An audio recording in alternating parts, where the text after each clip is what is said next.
бүгінгі біздің студиямыздың қонағы Қазжол ғылыми зерттеу институты акционерлік қоғамының ресми өкілі Адина Айнаева ханым. Адина Әділқызы, кеш жарық студиямызға қош келдіңіз. Енді мына жаңа ғана өзіміз көріп өткен материалымызда айтылып отыр. Мына супер технологиялар, супер асфальт еліміздің жаңа 7 учаскесінде, 7 жолында салынады деп. Қай жерлерде салынады? Бұл қандай супер асфальт? Сол туралы айтып берсеңіз. Бізде енді Қазақстанда қазір халықаралық стандарттарға өзіміздің нормативтер мен стандарттарды бейімдеу мақсатында СуперПФ технология, сен өзіңіз айтып отқандай, халық арасында супер асфальт деп танылып кеткен технология бойынша жолдар салыну көзделуде. Қазір енді бұл технологияның тиімділігін елімізде анықтау мақсатында 7 түрлі климаттық аймақта 7 түрлі өңірде арнайы жолдар таңдалды. Ол жаңадан салынып жатқан жолдар, реконструкциядан өтіп жатқан жолдар және қайта жөндеуден өтіп жатқан аймақтар. Негізгі аймақтар бұл Алматы, Ақмола облысы, Атырау облысында, Батыс Қазақстан, Қостанай және Қызылорда аймақтарында арнайы жер телімдер таңдалған болатын. Әр жерде әрқалай шақырым туралы айтатын болсақ, бір жерде 1 шақырым жолға салынатын болса, екінші жерде ол 3 шақырым, 5 шақырым жолға салынуы мүмкін. Енді біз кез келген технологияны енгізбес бұрын оны адаптациялаймыз өзіміздің жергілікті климатқа. Енді супер асфальттың негізгі мақсаты да сол ғой. Әр жердің өзінің климатына байланысты, ерекшеліктеріне байланысты битумды модификациялау арқылы жолдарды салу.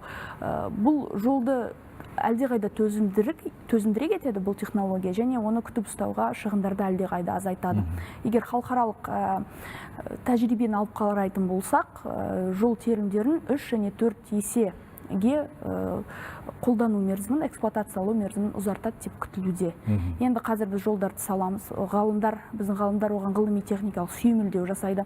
Алдағы бірнеше жылдың ішінде біз ол жолдарды қараймыз. Егер ол расында да өзін жақсы көрсететін болса, біз оны барлық жолдарда қолдануға ұсыныс беретін боламыз. Біздің институт тарапынан айта кету керек, бұл технологияны бізге енгізбес бұрын, осы жол телімдерін таңдамас бұрын 2 жылдан бері ұлттық стандарттар әзірленді, 3 ұлттық стандарт әзірленді, 7 талданды. Жалпы бұл технология, және оны Қазақстанның климаттық ерекшеліктеріне, топырағының ерекшеліктері болсын, көліктің ағынның ерекшеліктеріне бейімделіп жасалынған болатын. Енді айналып келгенде бәрі қаржыға тіреледі. Жалпы осы біздің ғалымдар ойлап тауып отыр ғой? Жоқ, бұл халықаралық стандарт. Бұны ақш-та, Қытайда, Европаның бірқатар дамыған елдерінде супер асфальтты, СуперПФ технологиясын бұрыннан қолданып келе жатыр. Ол өзінің тиімділігін Канадасында, ақш-сында бізбен ауа райы келетін аймақтарда жақсы көрсеткендіктен біз оны өзіміздің елде де қолданысқа алуды, енгізуді көздеп отырмыз. Қаржы жағына келетін болсақ, жаңа айтып өткендей, егер расында да бұл технология өзін жақсы көрсетсе, жолдың күтіп ұстау мерзімі шығындар азайса, жолдың қайта жөндеуге деген эксплуатациялық мерзімі азайса, бұл өте үлкен экономикалық тұрғыдан бізге үнемдеуге алып келеді.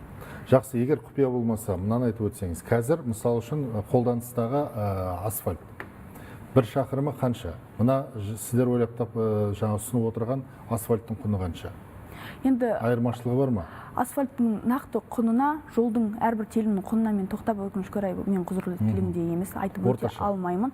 Орташасында өкінішке орай айтып өте алмаймын. Алайда бұл СуперПФ технологиясы біз түсінуіміз керек, ол модификатор, битумға арналған модификатор. Оны бізде Қазақстанның өзінде қазір модификаторлар бар. Онысы да қолданып жатыр.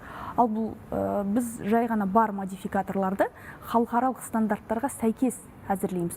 Бұл аса үлкен шығындарды талап етпейді.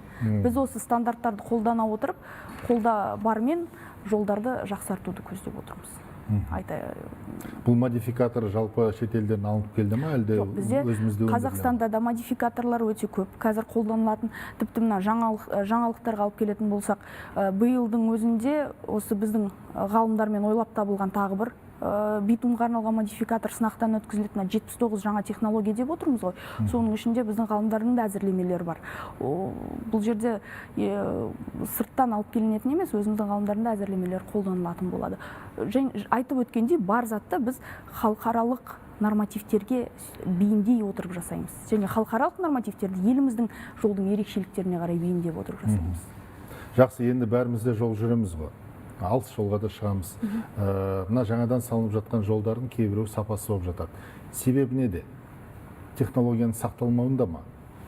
Енді бұл жерде көп себепті айтып өтсе болады. Енді бірақ әрбір жолға ол индивидуально тоқтау керек, зерттеуін жүргізу керек. Не себепті ол жер, мысалға, жол бұзылды, оны қарап, жан-жақты зерттеп қана біз нақты жауап бере аламыз.